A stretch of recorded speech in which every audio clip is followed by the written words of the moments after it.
مغرب کی نماز کے بعد جناتوں کا ایک ہجوم نکلتا ہے اور گلیوں میں، سڑکوں میں، راستوں میں آتا ہے۔ وہ کیوں آتے ہیں اور کس وجہ سے آتے ہیں اور مغرب کے بعد کیوں آتے ہیں، یہ میں اپنی طرف سے نہیں بتا رہا ہوں، بلکہ پیارے آقا صلی اللہ تعالیٰ علیہ وآلہ وسلم نے ارشاد فرمایا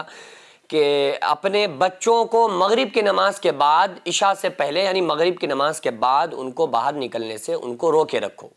کیونکہ تمہارے دوسرے بھائیوں کا وہاں سے گلیوں سے، راستوں سے گزر ہوتا ہے۔ تو یعنی کہ آقا علیہ السلام نے چھوٹے بچوں کو مغرب کے بعد باہر نکلنے سے تھوڑا سا منع فرمایا کہ بھئی بچے نہ گھومیں، کیونکہ وہاں پر جو گلیاں اور راستے ہوتے ہیں وہاں پر جناتوں کا گزر ہوتا ہے۔ آقا علیہ السلام نے فرمایا تمہارے بھائیوں کا جو دوسری مخلوق ہے اس کا گزر ہوتا ہے، یعنی کہ جناتوں کا ہوتا ہے۔ جنات ایک مخلوق اللہ تبارک و تعالیٰ کی، پہلے تو یہ انسانوں کی طرح زمین پر اسی طرح سے رہتے تھے، لیکن جب انسان بڑھے تو اللہ تبارک و تعالیٰ نے ان کو پہاڑوں میں کی طرف ان کو بھیج دیا کہ ان کا مسکن وہ ہے، لیکن یہ اپنے کسی نہ کسی کام کے لیے یا کسی نہ کسی وجہ سے انسانوں کے بیچ آتے ہیں، رہتے ہیں۔ یہ بات الگ ہے کہ لوگوں کو نظر نہیں آتے۔ ایک اور روایت ہے، آقا علیہ السلام نے جنگلے سے باہر سڑک پر کوئی چیز پھینکنے کے لیے یا کلی کرنے کے لیے یا کسی چیز کو پھینکنے کے لیے بھی منع فرمایا ہے۔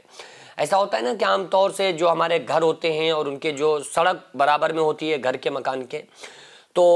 وہاں سے اوپر سے ہم کلی کر رہے ہیں تو سڑک پر جا کر گر رہی ہے، ہم دیکھتے ہیں چاروں دونوں طرف کوئی ہے تو نہیں تو ہم تھوک رہے ہیں، پانی ڈال رہے ہیں، کلی کر رہے ہیں۔ ان چیزوں سے بھی بچنا چاہیے، کیونکہ وہ ایسی مخلوق جنات جو ہمیں نظر نہیں آتے ہیں لیکن وہ مخلوق ہے اللہ تبارک و تعالیٰ کی، تو اس لیے ایسا نہ ہو کہ ہم سے کسی طرح کی ان کو کسی قسم کی تکلیف پہنچے۔ تو آقا علیہ السلام نے ہم کو یہ تعلیم سکھائی ہے، ہم کو یہ بتلایا ہے، اور یہ نظر نہیں آتے ہیں، تو اس لیے ہم لوگوں کو اس چیز کا احتیاط رکھنا پڑے گا، اس چیز کے بارے میں ہم لوگوں کو خیال رکھنا پڑے گا۔ قربان جائیں اپنے نبی صلی اللہ علیہ وآلہ وسلم کی ذات پر کہ آپ صلی اللہ تعالیٰ علیہ وآلہ وسلم نے ایک ایک بات، ایک ایک چیز اپنی امت کو بتلا دی ہے کہ ہم کو کس طرح سے رہنا ہے، کس ٹائم میں رہنا ہے، کس ٹائم میں نہیں رہنا ہے۔ اب اگر کوئی انسان ضرورت کے تحت مغرب بعد نکلتا ہی ہے، نکلنا ہی پڑتا ہے، کوئی ماں اپنے بچے کو لے کر کے جا رہی ہے، کوئی ڈاکٹر کے ہاں جا رہا ہے، کوئی کہیں جا رہا ہے، کوئی کہیں جا رہا ہے، تو اس کے لیے آقا علیہ السلام نے ایک دعا سکھلائی ہے۔ آپ صلی اللہ تعالیٰ علیہ وآلہ وسلم نے ارشاد فرمایا کہ جو بندہ 3 مرتبہ صبح اس دعا کو پڑھ لے گا تو شام تک فرشتے اس کی حفاظت کریں گے۔ جو بندہ شام کو پڑھ لے گا تو صبح تک پھر فرشتے اس کی حفاظت کرتے ہیں۔ یہ دعا آپ لوگ ضرور یاد کر لیجئے۔ تو جب گھر سے باہر نکلیں تو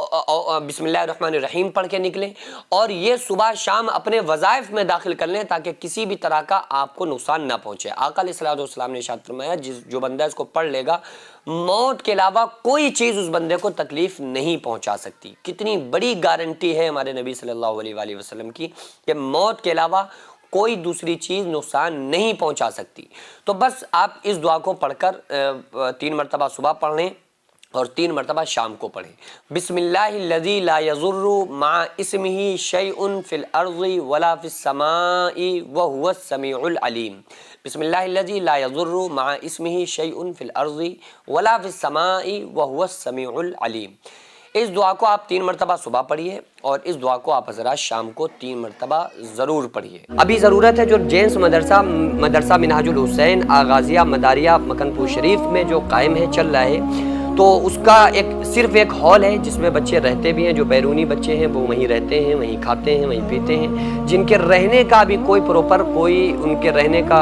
کوئی ہال یا کوئی رہنے کے لیے ہاسٹل کمرے وغیرہ موجود نہیں ہیں، جس کی چھت پر انشاءاللہ تعالیٰ اگر کچھ کمرے بن جائیں تو بچوں کے رہنے میں اور اساتذہ کے وہاں پہ رکنے میں کچھ آسانی ہو جائے، کیونکہ پورا مدرسہ جو بنا ہے اللہ رب العزت کی قسم کھا کے بتا رہا ہوں کہ بغیر کسی فنڈنگ، بغیر کسی چندے کے بنا ہے، جو اللہ نے مجھ سے کام لیا، میں نے خود کام کیا، اور یہ آپ کو فوقیت کے لیے نہیں بتا رہا ہوں بلکہ صرف آپ کے حوصلے کے لیے بتا رہا ہوں۔ تو اس کے لیے تعمیری کچھ کام ہونا ہے، آپ لوگوں سے خصوصی گزارش ہے کہ اس کار خیر میں تعاون کریں، اس کام میں حصہ لیں، تاکہ ہمارا یہ جو کام ہے، یہ جو مشن ہے، یہ کمپلیٹ ہو سکے۔ اللہ تبارک و تعالیٰ اس کا صلہ ہم کو عطا فرمائے۔